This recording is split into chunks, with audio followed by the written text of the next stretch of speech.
Hello. Last you guys saw this EXP. I was doing a bunch of little stuff to it, and now it's time for the slightly more involved stuff. Like right now, we're going through all the brakes.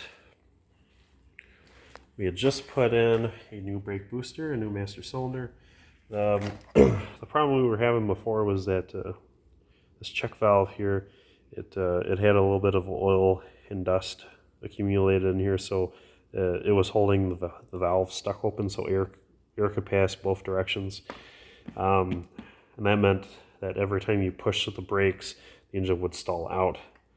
We've since I blew through it, cleaned it out a little bit, and then it started working perfectly again.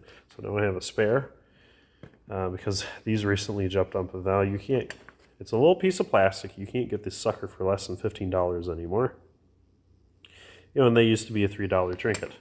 So sadly, got to hold on to that just in case. And then when I removed the master, there is a bunch of gunk in the bottom of each of the reservoirs. You can see it here. And it's a shame because this was otherwise a recently replaced master cylinder. And I don't mean like it was done a year or two ago. It was probably done about like 8 years ago, something like that. Because it is pretty clean, pretty nice. Someone did rattle can black over it.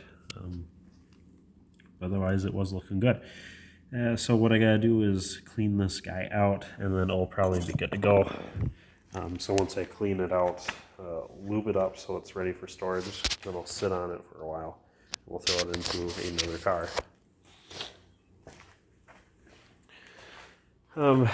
So that was, I'm going to say, half of the brake issues. The other half of the problems are the rears aren't adjusted up yet. And all four of the corners need bleeding. There's old fluid inside all the brake lines, so we have to slowly bleed it all out. And then once we do that, we ought to be in good shape. Someone recently put new shoes in the rear drums and then greased the bearings, put in new seals, it looks like. They might even put in new bearings. But the grease they used was the cheap stuff from Fleet Farm. I don't remember what it's called. But I'm not too fond of it. It doesn't evenly coat. It's very stringy. What it is if you could imagine warm Laffy Taffy, that's what the grease is like. It wants to stick only to itself. It doesn't like sticking onto anything. So then the problem is once the bearings go around a couple times, it all goes out to the two edges, and then it just accumulates there, and then the bearings run dry. So I haven't used that grease since I found that out. Or I use that grease on things like lug nuts, which is what this guy did, and that was great. Didn't have to fight those off. But I will be putting some more quality grease on each of those bearings after I clean them up and ensure there's no issues with them. But so far, they look great. Now the fronts I haven't touched yet. I don't know what's going to be involved with those. It for sure needs front rotors and front pads, and this car was provided with each, so I'm good in that department. And as we go around each corner of the car, these fancy wheels are coming off. They're going into storage, and these will go in their place. The 8-spoke GT wheels. I don't know if I mentioned in the last video, but one thing I did do was reroute all the spark plug cables. They were all they were woven between each other like a French braid on the back of a pretty lady's head. And yes, it was nice and tidy. It wasn't laying on the exhaust manifold or anything like that. However, they were all four were tied up together. So each cylinder would get what we call stray spark. So it had a horrible misfire. It sounded like it was only running on 2 or 3 cylinders because they each took turns getting the proper spark. So I put in these correct spacers, and just by doing that, it doesn't have a miss at idle. Like nothing. She runs real peachy at idle just from doing that. Next step will be the rest of the tune-up. I got a new ignition coil. I have a new water pump, new timing belt and tensioner, new thermostat. There's a set of 4 spark plugs in there. I had picked up brake lines in case the car needed it, but so far the rears look perfect. If I have to replace one, I'm going to replace them all, but so far they're all looking perfectly fine because I'm pretty sure they were replaced. Otherwise, if I had a feeling they were original, they'd be coming out immediately. I also have, not with me, but somewhere I do have a new cap and rotor. Or actually, I might have already put on a new cap and rotor. No, I don't think I did. And I have to possibly someday replace this distributor. I see someone's broken an ear off of it. So that's fun. This is already wearing a synthetic valve cover gasket, so that's nice. This hose will be replaced at some point. This is the crankcase vent hose or crankcase equalizer hose. What it does is it equalizes the the crankcase pressures from within the block with that of within the head valve cover. Problem is over time these guys fill with carbon, especially down at the bung in the engine. And then what happens is it builds up so much pressure, the engine will blow out its main seals and dump all of its oil. So we're going to replace this hose because when that happens, they also get extremely hard and brittle and they start leaking everywhere. It does wear a new fuel pump. Someday it will be electric, so it doesn't have to crank and crank and crank and crank before it starts. This seems to wear the long set of gears with the 4-speed. And I did change the oil, so there's a nice fresh filter back there. It's running I think 10W40. Once I rebuild them, they all take 10W30. What I'm going to do real soon is someone had removed the chokes on the carb, so I'm going to put in a carb that actually has those. And once I do that, I'm also going to make sure that it has the electric choke, because if that works, then we'll continue using it like that. If the electric choke doesn't work, then we'll go with my manual choke provision. A fun thing that we're going to do real soon with a bunch of EXPs is start putting in aftermarket radiator fans. You can get these guys off Amazon. I believe they're 12-inch units. But what's nice is you unbolt them from this plastic outer shield, remove that nut, so you can get the shield or bezel off. Tighten that back down on there, or actually leave that loose, and then you just simply remove this motor and fan blades. Put these motor and fan blades on without these plastic bezels. And now you have a low pro fan, but being they're newer, updated, they do a couple things. One, these are far more efficient, as in they move air far better. They're also far more efficient motors, so they draw less amps. They're also a lot newer, so they draw even less amps. Because the problem with these guys is they're all insanely old. The one on my Blue 82, it's 41 years old. It's got either 86,000 miles on it or 180,000 miles on it. Regardless, the motor is drawing excessive amps because it's just tired. It's worn out. And boy, it's brutal. You can tell because when it's at idle and you turn on the fan, it drops the idle speed from about 850 straight down to 500 because it's putting that much load on the charging system. So that's just crazy. So we're going to take care of that, and there will be a video on that as soon as that happens. Otherwise, pretty mechanically sound.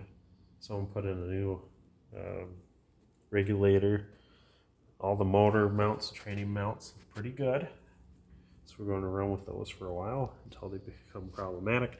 Someone had removed the smog pump valves that were over the transmission. That's good. They had removed the EGR, capped it off completely. That's good. This unit does have power steering though, so we'll dive into that. It steers just as good as a manual one. I mean, yeah, if you literally couldn't tell a difference unless you're sitting in a paved parking lot on a 100-degree day with big fat sticky tires. Only then would you actually notice a difference between the power steering and not. Car came with a nice newer battery. Someone did recently replace the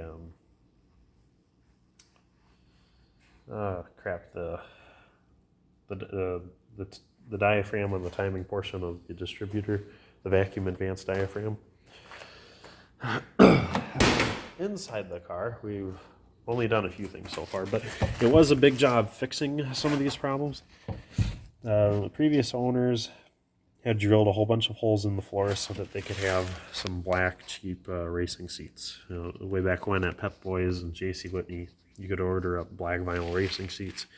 So they made their own tracks for those. They installed them, and it required a whole bunch of holes drilled into the car. So I found every single one, welded them shut, grounded them down flat and flush, so you wouldn't even know that more holes were drilled. Except these two here. I didn't have the time to monkey with those.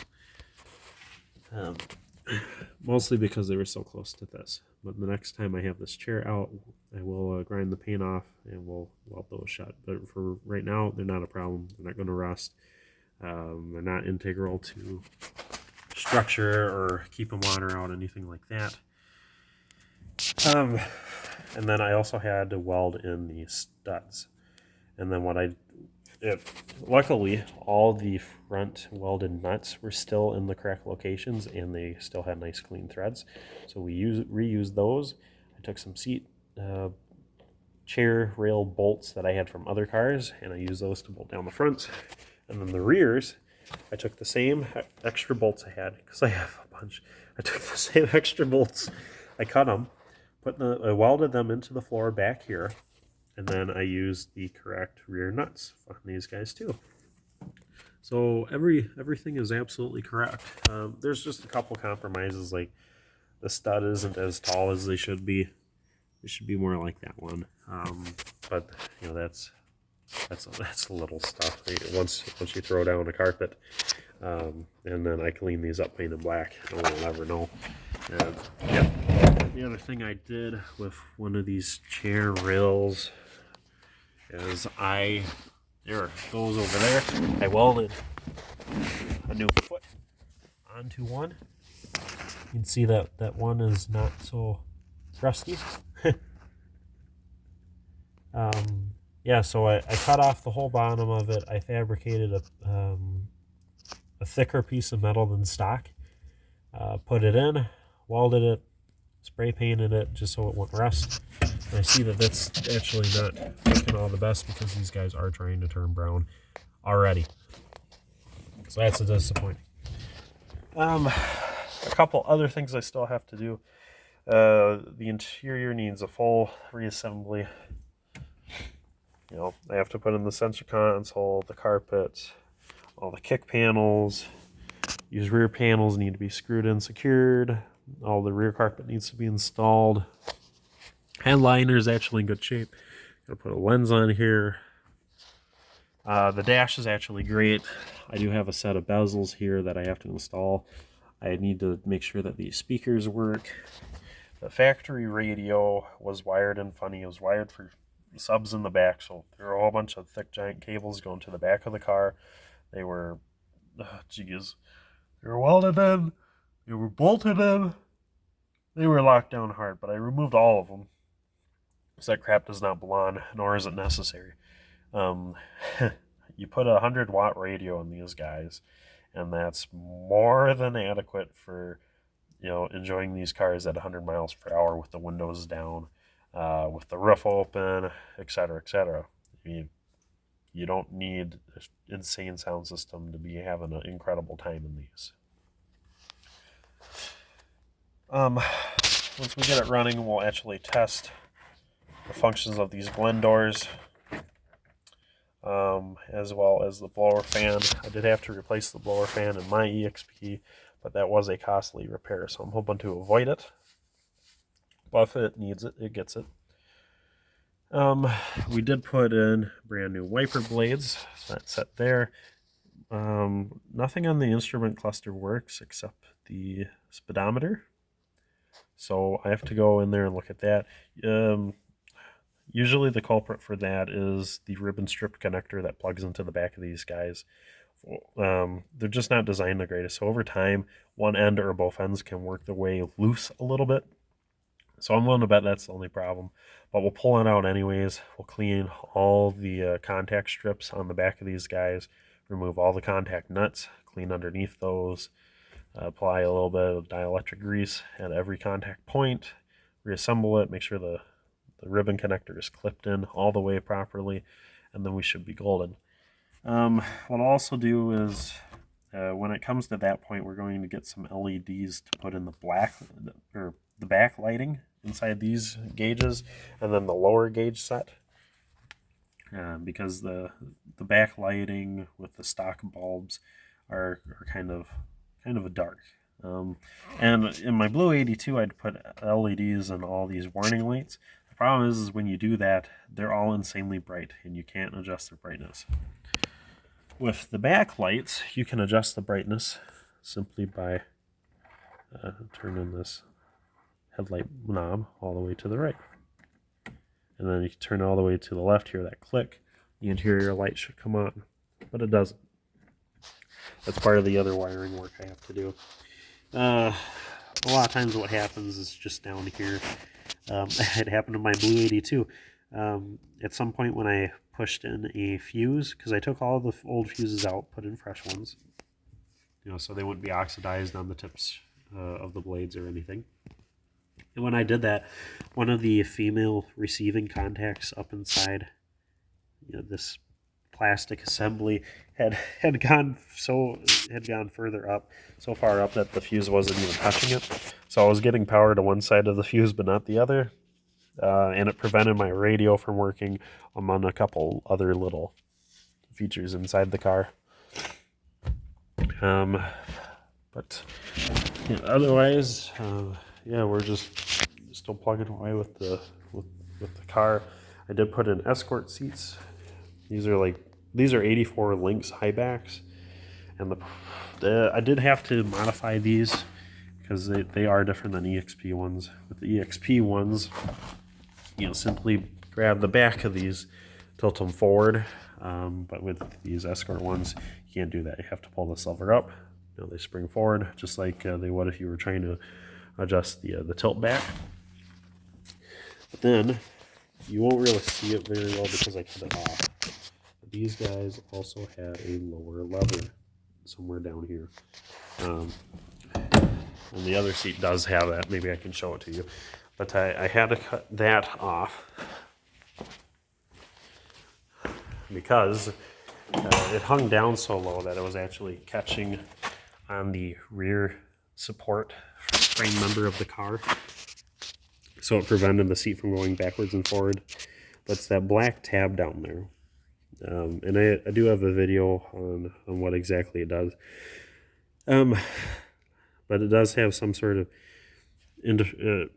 interlock with this seat release. So if you were in the back of the vehicle, you can just push that down and this will come flopping forward. I can't remember if it's limited or if it comes forward freaking all the way. Anyhow, That's what that is. I do have the correct shift knob. That giant brass heavy thing is getting out of here. It's big, it's heavy, it's clumsy. That's going. Got a whole bunch of CV boots, and I got those for the axles because my front axles on this car, pretty much all the boots are torn, but these are completely intact. These are from my convertible, 82 convertible. So we're going to throw these on the car for now, and in the meantime, the axles that are in this car, they're going to come out, get rebuilt. We're going to clean all the joints, pack them full of grease, reassemble with new boots, prime and paint them, and then they'll be good to go. This car is for my fiance, and she wants the red taillight, so we'll be switching those around real soon too. We did put in new hatch struts a while back, so now the hatch lifts itself. That is a great thing. A whole bunch of all the mechanical stuff. Gotta do the tensioner, the timing belt, water pump, a bunch of that stuff, and I'll probably end up having to replace a number of hoses inside here. But yeah, that's pretty much everything. And there are a couple little things that we still have to do. Eventually, I need to repair this hood hinge. It seems to be bent. The telltale for that is because it had to be corrected with wash. So, boy, there's a lot of stuff to fix, but we're getting there. It'll be road ready real soon. Soon I'll be changing out these mirrors for the correct ones. This car was only a single mirror car. In these aftermarket mirrors, they were bolted in about 2 or 3 inches ahead of where the stock ones are. They should be about here. So I have to drill the correct holes, put the old ones in the right places, fill the old holes. And then, because this car only had a mirror, the process to put in a second mirror will involve me stealing one of these adjuster trim bezels from like an Escort or another EXP for the passenger side. And then that way this will have dual remote control mirrors. And my fiance will love that. But yeah, the list continues. I'll probably let you guys go here because I got to start working on the radiator fan swap and gotta replace that carburetor. So we'll do those and we'll check back in with everybody.